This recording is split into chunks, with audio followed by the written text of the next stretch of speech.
கடக ராசி அல்லது கடக லக்னம் சார்ந்த நபர்களுக்கு ஐப்பசி மாதம் ஒரு ஜாக்பாட் மாதம்னு சொல்லலாம். ராசி லக்னத்துக்கு குரு வந்து உச்சமடைக போறார். வீட்டில் நல்ல காரியங்கள், சுப காரியங்கள், உங்களுக்கு நடக்க வேண்டிய லவ், உங்களுக்கு நடக்க வேண்டிய கல்யாணம், குழந்தை பிராப்தம் எல்லாம் சும்மா பட்டு பட்டுன்னு நடக்கும். குரு உச்சம் பெறதுங்கிற ஒரு ஜோன். ரெண்டாவது, நடத்தி கொடுக்கக்கூடிய ஒரு கர்மஸ்தானத்தில் உட்காந்துருக்கக்கூடிய கர்மாவை நடத்தி கொடுக்கக்கூடிய ஒரு கிரகம்னு சொன்னால் அது சனி. அவர் வந்து பேசிக்கலாக நல்லா உட்காந்துருக்கார். அதனால் கண்டிப்பாக உங்களுக்கு நல்லது நடக்கும். பறிபோன பதவிகள் எல்லாமே தேடி வரக்கூடிய ஒரு வாய்ப்புகள். அடுத்த 4 மாதம் அரசியல் களம் எப்படி இருக்கும் பாருங்க. டிசம்பரில் முத்தும் ஒரு பிரச்சனை, அதுக்கப்புறம் தான் வெளியே வரும்.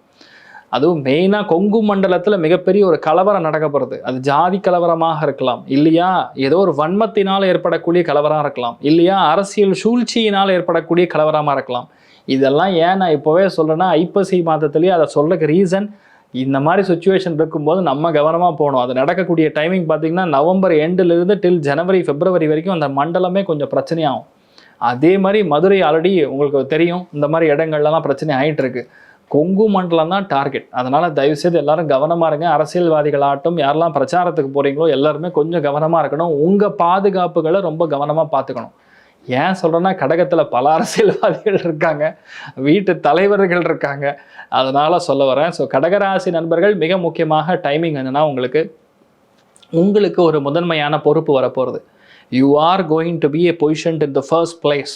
யாருமே டச் பண்ண முடியாத இடத்துல நீங்கள் உட்கார போகிறீங்கிறது ஒரு பெரிய அதிர்ஷ்டகரமான ஒரு விஷயம். 3ஆம் இடத்துல சுக்கன் இருக்கிறது நிறைய பேர் தொண்டை கட்டிக்கும். ஐஸ் வாட்டர் குடிக்கிறேன்னு போய் ஜாலியாக என்ஜாய் பண்ணிங்கன்னா தொண்டை கட்டிக்கும். புதன் வீட்டில் சுக்கரன் சேர்ந்துன்னா இது குலோப் ஜாமுன் சாப்பிடக்கூடாது, சாப்பிட்டா தொண்டை கட்டிக்கும். ஸோ ஸ்வீட் ஐட்டத்தை கண்டிப்பாக தவிர்ப்பது நல்லது. இளைய சகோதரியோடைய ஹெல்த்தில் பிரச்சனை வரலாம், சகோதரனுடைய ஹெல்த்தில் பிரச்சனை வரலாம், வண்டி வாகனங்களில் சின்ன சின்ன விபத்துகள் ஆகலாம். 4ஆம் இடம் சொல்லக்கூடிய தன குடும்ப வாக்குஸ்தானத்துக்கான அடுத்த பரிணாமம்னு சொல்லக்கூடிய சுகஸ்தானத்தில் பொதுவாக சூரியன் செவ்வாய் உட்காந்துருக்கனால கொஞ்சம் நம்ம கவனமாக இருக்கணும். ஏன்னா திரிகோணத்தில் ராகு இருக்கிறனால வீட்டில் சில அசம்பாவிதங்கள், வீட்டில் சில கெட்ட விஷயங்கள்லாம் நம்ம காதுக்கு வரக்கூடிய வாய்ப்புகள் இருக்குது. அதை மட்டும் நீங்கள் பார்த்துக்கணும். மெயினாக அம்மாவுடைய ஹெல்த் ஆகட்டும், கிட்னிஸ் ஆகட்டும், ஃபங்க்ஷனிங் ஆகட்டும், இதெல்லாம் கொஞ்சம் நம்ம பார்த்துக்க வேண்டிய ஒரு நிலைமைகளில் கடகராசி நண்பர்கள் இருக்கீங்கிறது சொல்கிறதுல எனக்கு கொஞ்சம் எனக்கு இன்ஃபேக்ட் நல்லதுன்னே சொல்கிறேன்.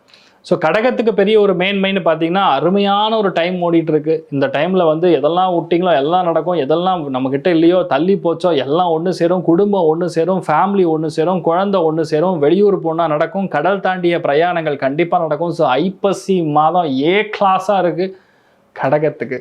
ஸோ சந்தோஷம் அப்படின்னு சொன்னால் கண்டிப்பாக 75% இருக்கிறது, பொருளாதார ஏற்றம் 95% இருக்கிறது. பணத்துக்கு, ஃபினான்ஸுக்கு, குருவுக்கு பிரச்சனையே கிடையாது. அழகர் சுவாமியை போய் பார்த்துட்டு வருவது மிகப்பெரிய ஏற்றத்தை கொடுக்கும்.